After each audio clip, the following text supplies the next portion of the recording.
Well, if you insist on staying in my closet for whatever reason, I suppose I'm forced to perform the weekly roundup. This week we looked at Shen, 6 records of a floating life, or at least the first record of 6, but actually 4. I don't know what's up with that. This is just a book that could be summarized with the words Chinese dude. That's pretty much all it is. It's just a dude in the early 1800s in China, just living, not really doing anything special. Okay, that sounds pretty boring. And at points, yeah, it kind of is. But when there's something to love in this book, you gotta love it a lot. Because when there's something good in this book, it's really great. And for today, I don't think I'm so much gonna talk about bigger, more general ideas in the book, but I just want to read you guys a few sentences and talk about why these sentences are so great. The first one comes at a point when it has been said explicitly that he is about to marry this woman. And then this paragraph begins with, "On the night of the 22nd day of the first month, in the 44th year of the reign of the Emperor Qinlong, I saw by the light of our wedding candles that Yun's figure was as slim as before." So interesting, because it never dedicates an entire sentence to their wedding. It only mentions it in passing. I think this is interesting and also kind of economical. You already know the wedding is going to happen, so why very directly specifically mention it, and just mention it kind of in passing. It doesn't even say wedding, he just says wedding candles. And instead he shifts the focus from the ceremony itself onto his wife in this specific moment. And I think that's a very creative way just to get the idea across that yes, they got married, but at the same time not really dwelling on that so much because you already accepted that that was going to happen, but instead using that as an opportunity to portray a specific, rather intimate moment. The second instance comes after he leaves home and his wife is writing him letters, and he finds that his wife's letters are more shallow than her conversation that he had gotten used to having with her. And so he says, "I was really angry with her.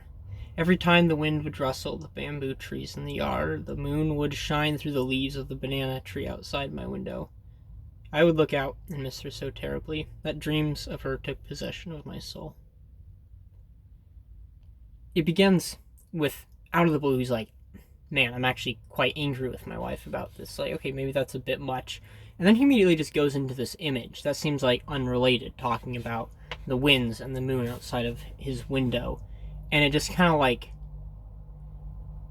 of gives you a second to sit on this idea of his thought and kind of feel his mood shift before he states it explicitly. First you have the wind banging these trees around, but then all of a sudden you have this image of shining moonlight. And so you feel this shift from him being angry to him being saddened that he cannot see his wife before it's stated explicitly. And I think that's really great because you empathize with the character not when you're aware that they have an emotion, but when you feel that emotion with them. And this is, I think, a great way to do this.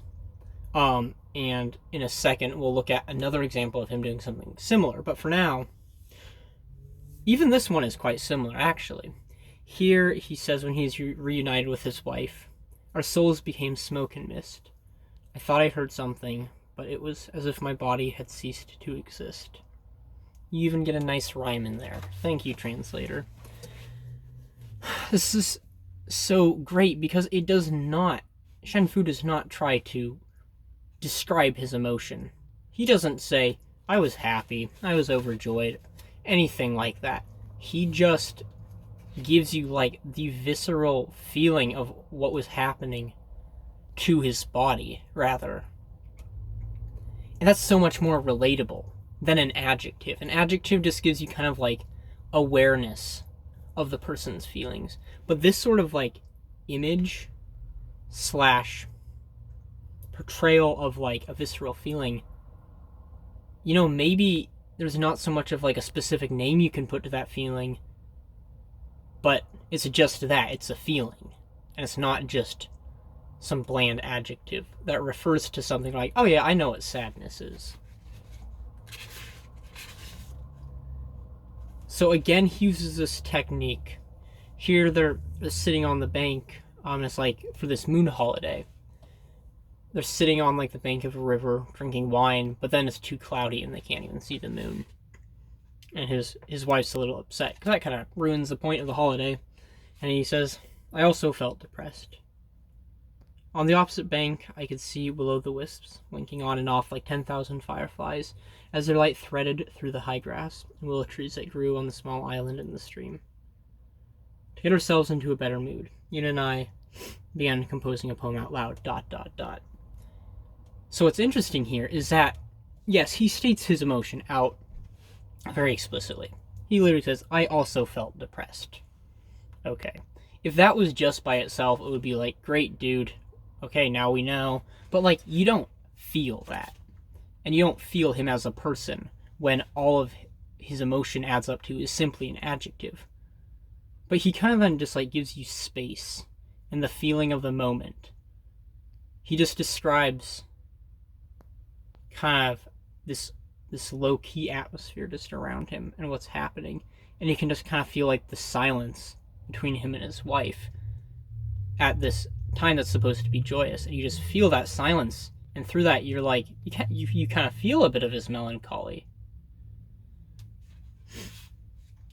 The last sentence is, admittedly, this sentence, some of the things I'll say about it would not have to do necessarily with the original Chinese, and therefore Shen Fu's original intent.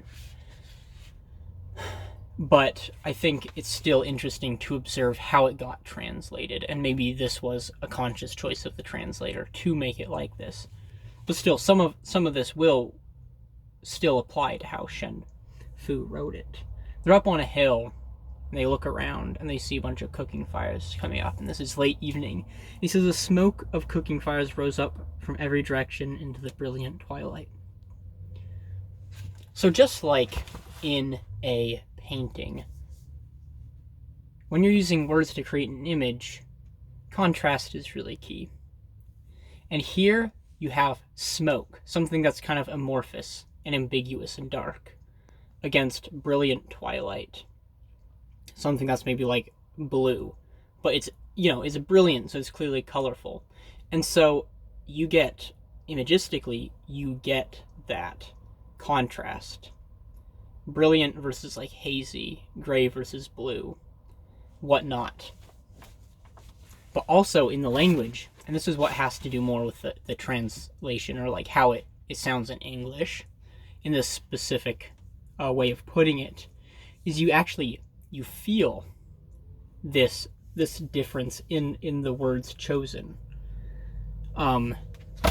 Smoke, that SM sound, sm, it kind of has that wide feeling that like the amorphousness of smoke might have, while something like brilliant twilight, punctuated by all these T's, it's kind of a bright, sharp sound, and, you know, filled in with like those like very light L's and brilliant and twilight.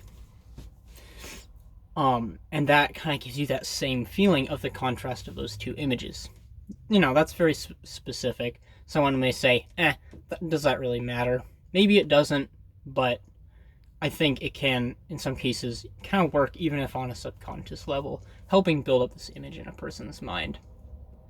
So that's it. There's a lot of other great sentences in this book, and beyond just like these micro things like sentences, there's a lot of great stuff in here, at least in the first part. So yeah, if you think anything I've said has been like a bit vague, I'd encourage you to read this book. Again, at least the first part. I'm not sure what I think about the rest of it, but I think the first part is great. Or come to the stream where we do this live. We read it live and we talk about it right there. And so we'll have, more context in that case. But yeah, that's it. Shen Fu, 6 Directions of a Floating Life. Give it a shot if anything I said intrigued you, because this first bit is pretty short, but it's really juicy. So thanks for watching.